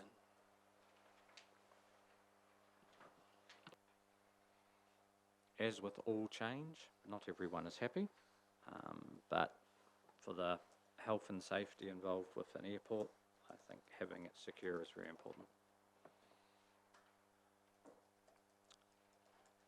So, there's no further questions.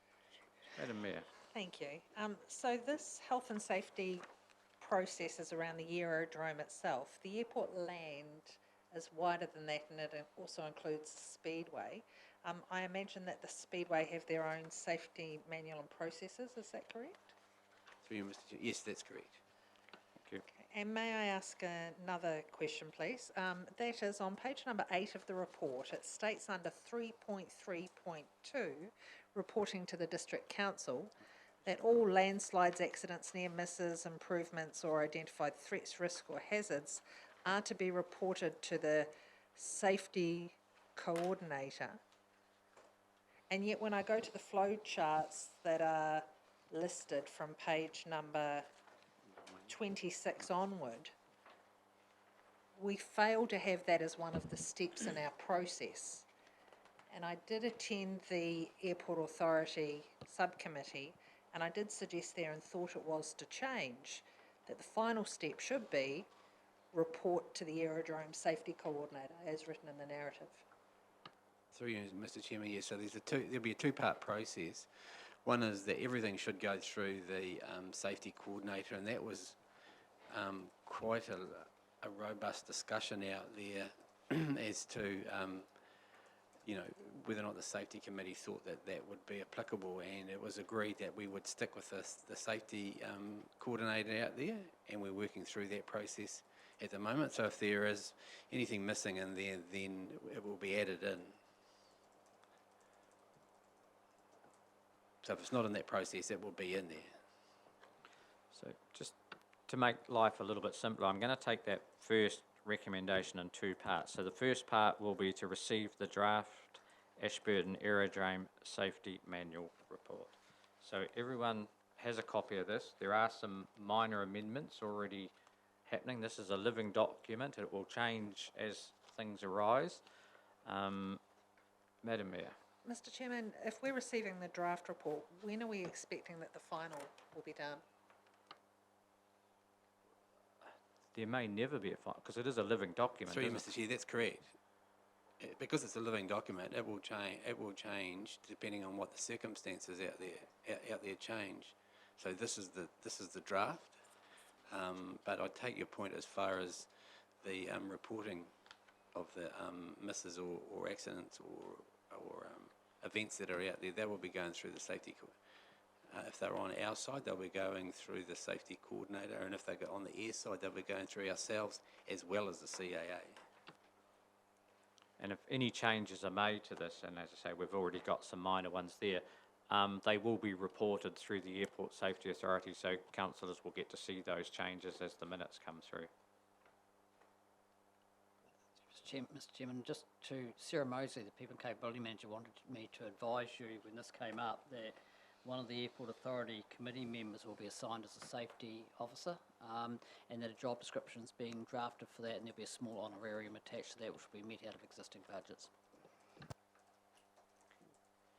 supplementary, Mr. Chairman, as a draft safety manual, will the draft be available on our website, or my understanding is we only ever put final reports up, and that's where my question is coming from.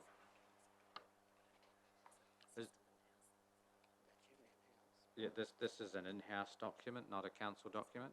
I assume all the users at the airport will have access to it, but Mr. Chair, so all the users will have access to it. They will also have their own health and safety plans, especially the skydiving Kiwi. They've got quite a robust plan. any further questions on that? Councillor Price. Yeah, I've had a long-going concern regarding low flying over town, particularly from aircraft operating directly out of the airport. In the past, I have reported to CAA who require photographs, and it's actually difficult to take a photograph that actually gives any sense of height of an aircraft. So does this safety document cover those kind of occurrences? Mr. Chair, no, this is a land-based. Yeah. So anything, as soon as it's in the air, the CAA take over, or work health and safety. They would take, depending on what the accident was, there's an arrangement between those two organisations as to who will investigate it. But as soon as it's in the air, it's out of council's control. What we do say, we do have on the website for the airport, we do have some instructions of how planes are supposed to exit the airport, and every plane's got to comply with that apart from the agricultural planes. It's all to do with turning left or turning right. But if it's low flying, then that's a CAA. Yeah. It's just on page 3 of the document I see a reference that the airfield operator is responsible for meeting, amongst other things, the CAA requirements, but under part 139.503, but I don't know what that part is, which is why I was asking. Thank you. So if there's no further questions, I'm happy to move that council receives the draft Ashburton Aerodrome Safety Manual. I'll second it. Councillor Urquhart has seconded that. Any further questions? Councillor Brahm? No. Okay, I'll put that. All those in favour, please say aye. Against? Carried. Okay, Colin, can I just ask your reasoning around now the locking of the gates at the airport and why we're doing it, and how it's being policed, for want of a better word? Through you, Mr. Chair. There are a number of airports who have been having discussions with the CAA as to how to restrict access to the airports, following a number of instances, not out here, but some of the other airports. So it was recommended that we take all reasonable precautions to prevent people getting into the operational side of the airport. What we found is that there are a number of people that are using the airport that don't have our consent, and we don't know who are there and when they're operating and when they're going onto the land. We did put gates up, and we found that they just weren't being shut. So in the end we said, well, let's lock them, and then that'll be a two-pronged thing. First of all, we'll know who's actually going onto the airport, but also it'll ensure that hopefully it will be, those gates will actually be locked, because they'll physically have to do something. Eventually, some sort of swipe card really is needed out there at some stage. So we're not interfering with the operation of the museum out there. I think it's only onto the operational part of the airport. That's correct. Madam Mayor. Thank you, Mr. Chairman. I notice under the action schedule that the playground was to be inspected for compliance purposes, and if the playground is found compliant and is to remain at the airfield, then it will be included in the safety manual. So that was from the meeting on the 22nd of August. I'm wondering if there's any update. I'm afraid I can't provide any up to that. We're still waiting for it to be inspected. Okay. So we do have the second part of that first recommendation. Is there a mover? Councillor Urquhart? I'll move that. Councillor Brahm, you seconding? Thank you. So I'll just read that recommendation so everyone knows what it is, that the airport security gates installation takes immediate effect. Councillor McMillan. Thank you. Sorry, an email that we received earlier today, was there not an amendment on that? Yeah, adding that one word is the. Oh, okay. Yeah, it originally read that the airfield security gates take immediate effect, but. No, I'm sorry, the next. Oh, that's the next one you're That's looking. the Yeah, next sorry, one. this is part 2 of the first one. Yep. So everyone understands what the motion is? I'll put that. All those in favour, please say aye. Aye. Against? Carried. Okay, and there's a second recommendation there. And once again, there is an amendment. Philippa, would you like to get the wording right? So it will read that the Ashburton Aero Club be advised that council requires the $5 landing fee to be payable on a monthly basis. Everyone understands that? The money shouldn't be there, is it? Because it's 2 different prices, commercial ones, and I think we didn't put it in. Is there's private use and commercial use in 2 Yes. different prices. But you mentioned $5.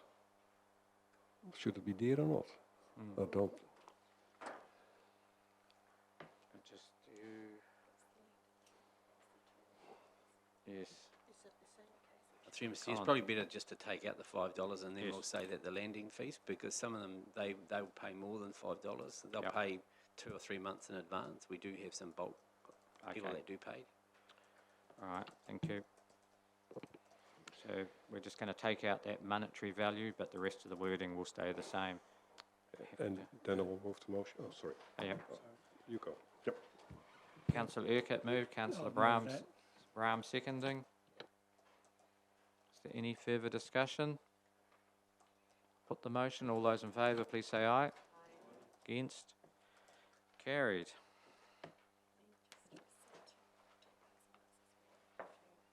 And just like a resolution to take those minutes as read and confirm, please. I've just got a question. Yes? Income expenditure, I know it most likely be confidential. Does the airport make a profit? What does it, how does it go?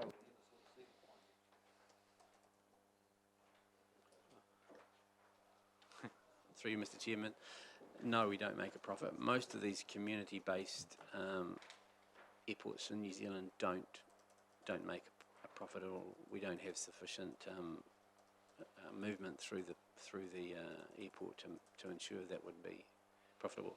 We're endeavouring to make it more profitable, and we've got steps in place to do that. Have to pay rates on quite a big area, wouldn't they? Do they pay? Through Mr. Yes, they pay rates. All the individual hangar owners should pay rates, but we do have at least 2 community groups out there too, which receive rate subsidies as well as rental subsidies. So we'll shortly have a report coming to the airport committee to discuss leases and things like that.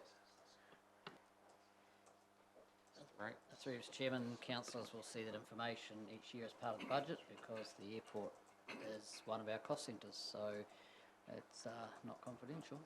You get to see it at budget time and happy to provide it at any time. And by getting that landing fees in monthly, that'll keep that budget more in line as well, not, you'd hope so. Madam Mayor. Thank you, Mr. Chairman. To Mr. Brake's point, yes, we do see the budget, but in regards to this financial variance report, I take on board Councillor Wilson's observation that we don't see the results. So I'm trying to find the category that the airport is in, and the closest I can come to is page 18. I imagine it's under commercial property. It's under commercial, yes it is. Okay, so it's not giving us the detail that Councillor Wilson is alluding to. Through Mr. Chairman, if you wish to have it, I'm happy to send it out to you. But it won't, unless there was a really significant variance that needed to be reported there, it wouldn't be. Councillor Bell. Thank you, Mr. Chair. I have a question. Is our airport facility capable to receive commercial freight?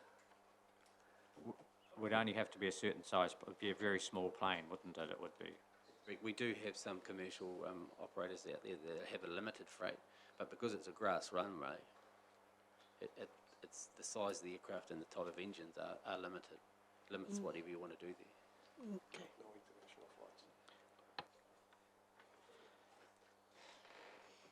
Madam Mayor. Mr. Chairman, I just wanted to share that at a recent rural and provincial, the Chief Executive and I did talk to the Ministry of Defence, who were looking to expand their services, and we put our hand up and we hoped with great gusto that we would have some success, but to no avail.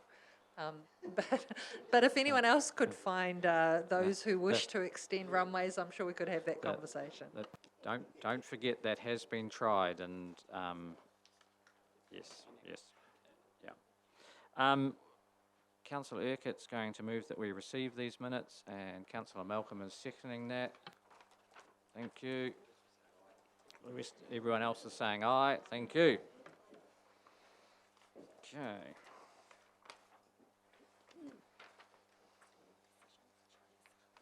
Yes, so now we move on to the Chinese Settlement Working Group, whose minutes are there. Councillor Brahm is going to move that we receive these. I do. Second. So we need to No, need this the is a mover to recommendation. move that they are read and confirmed, and if there's any alterations. No alterations? So Councillor Brahm is moving, Councillor Price is seconding. Are there any questions before we go on to the recommendation there? Councillor Bell, you have a, no? No, well, just see if there's any questions first. I do have a question around this. So, is our council's working group going to continue in the new term of council? No, I know we can't, because if we change the name of the settlement, I still think our working group needs to be different, because if they're forming a trust, council doesn't really want to be part of the trust, I don't think, but we still, so we just, I don't know if there's any thought gone into how we're moving forward after we do this. Yeah, well, Mr. Chair, the Yes. recommendation there is only for the settlement to be renamed. Mm-hmm. So we still can be the Chinese working group, so there is no conflict there. Okay, that's cool. And with that in mind, I'm quite happy to follow the instructions from the family that we call the settlement now the Chinese settlement now the Ni King Brothers Chinese Market Garden Settlement.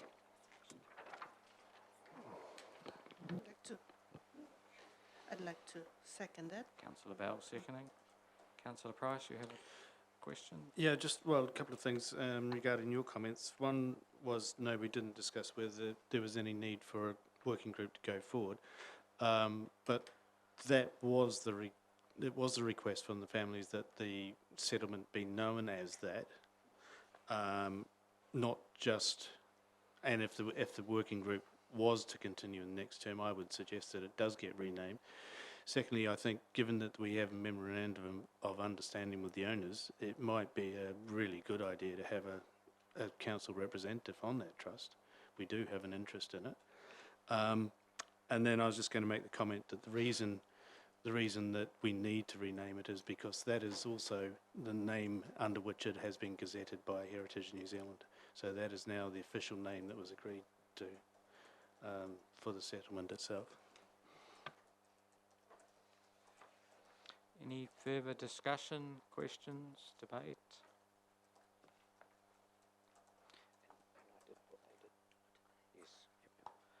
Okay, if not, I'll put that motion. All those in favour, please say aye. Against? Carried. Right, where are we at? How much more have we got to do, or shall we?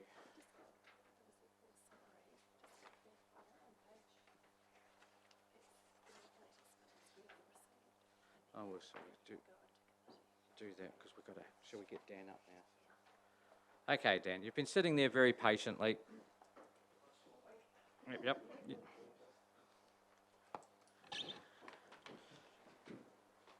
Okay, good So, afternoon, thank you. everybody. Thanks very much for the opportunity of doing this update. Even though I say it's a bit of an update, I sort of got to start at the beginning. So this process that the Methven Community Board's done started 3 years ago. And what we did when we got elected, we went out to the community and asked the community what they want from the community board and Methven going forward. So we did a great Methven meet between the two pubs. There's obvious place in Methven to do it. We had chicken cooling, barbecue. Yes, chicken cooling is actually a thing. I didn't know that. Liz's idea from her youth, I think. And we did a survey as part of that, asking what they wanted.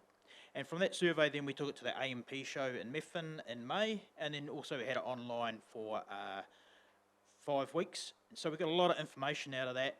And as a community board, we ended up with a big document. It was 80-something pages long, with a lot of information. It's like, what do we do as a community board? So with help from the council, we got a gentleman named Nick Williamson come and did a workshop as part of the community board conference we had in Methven. The public come along to it, and from Nick's workshop, we got a whole lot of photos and a whole lot more information. So by then, we're even more confused about what we do with the information. So at the same time, in Methven, there was a consulting company starting up called Llama. They approached us and said, do you want a hand to get this information into the right direction going forward? So we took the information we had, we went out and did a bit more of a online survey, more specific to the information we had. And at the same time, the council was doing their long-term plan, and Tony and her team managed to pull the information out that was relative to Methven. So we ended up with quite a bit more information, but more structured. And so we put this together on a bit of a spreadsheet, had a whole lot of ideas, and then we sort of started to develop it into stuff that we could give out to the public to say where we got. So just that slide there, the interesting thing, leisure and tourism, 31% was the idea, was 31%. Obviously, we're a tourism area, that's why that's a lot. But two parts of that, the skate park was starting to get momentum again, and the Mount Hutt Bike Park was going through quite a few changes. So there was a lot of input from that, which has probably skewed that a bit. So the second thing on there is community at 18%. So the people in Methven care about their community. So that's actually quite high up there when you look at statistics. It's like people do care about our community. They want community things. So that was really good going forward. You might have seen this slide we've used before. Some of the ideas that come out of that, we've tried to work on a few of them going forward. So then what we need to do is turn all that information into a vision. So on that, we come up with igniting change. So you obviously all heard about that, and that's sort of where we are here with that. So we need to develop a plan for that. So we come up with 8 ideas that the Methven Community Board thought we could do going forward. And as a board, we rated them as 1 to 8. So from that, then we come up with a bit of a budget, what we need to achieve those 8 ideas, a mere $32,950. We sent that to council because we needed some money to sort of get going. Council looked at it, and then that's when I did my last presentation to you. There was for 3 things going forward that come to a budget of $20,000. So, and thanks to this committee here, we got granted $20,000 for these 3 things going forward. So an update on that. So we weighted it for what we had in our budget. So 3,800 to start at the bottom one. Good place to start. Is for an annual event. So out of that, we had a bit of a workshop figuring out what you need for an annual event. Our criteria had to be multi-day, outside ski season, all the things that benefit Methven had to be based in Methven. So we teamed up with Methven Lions, and they've come up with one called Mud and Steel, which is happening in October. It's going to be an annual event, and at least carry on they've got a 3-year contract, so at least for 3 years, which is really exciting, and half their proceeds are going to Kids Methven towards their skate park. So all of a sudden, that's gone on a full loop. We've turned that, or helped to turn that $2,500 into obviously quite a bit of money and a great community event. The second one's still in development stage, and hopefully that'll work going ahead. I just can't say too much on that one at the moment. Development promotional plan, we did that. We did a document of what we see as going forward, and the second part of that was implementing that plan. So just take a shot here of, at the top there, on the left-hand side, is our mall in Methven 2 years ago. 5 empty shops. You can't really see it from the photo, but those shops are empty. And then on the right-hand side, 2 years later, they're all full apart from one's been divided into two, so half it's empty. Few new businesses moved to bigger premises. The landlord has done up the front of them. It's looking miles better. And the bottom line is a few of the businesses that have moved in there. Also going on at the moment, the Methven is the biggest commercial block in the centre of Methven is being done up for a new business, which is meant to open in November. And so then onto our digital platforms. So Methven didn't really have an identity or a brand, so we actually had to come up with something going forward.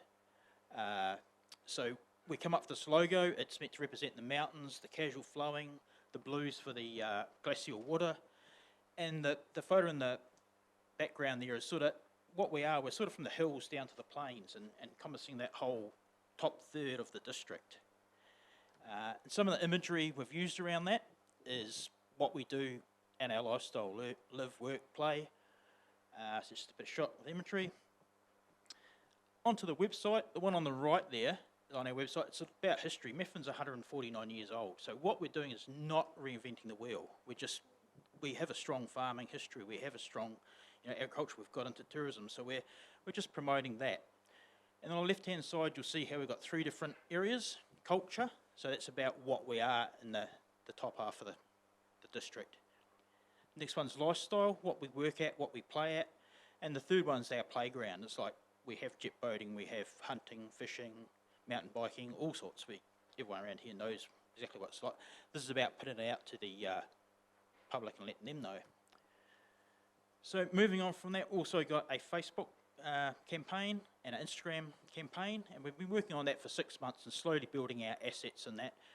And we've based a lot of it from the beginning around good quality photos of our playground, keeping the images high quality. We've slowly transitioned recently to more about people and what people do, and we'll transition into business, which is about attracting more business to the area. And so that's where we are from that. And then also part of that gathering assets, just over 2 weeks ago, we spent a weekend filming around our district. It's not quite finished yet, but we managed to put a quick little shortcut together to give you an idea of what we're sort of aiming at. So I'll just play that now. Hopefully there's some sound.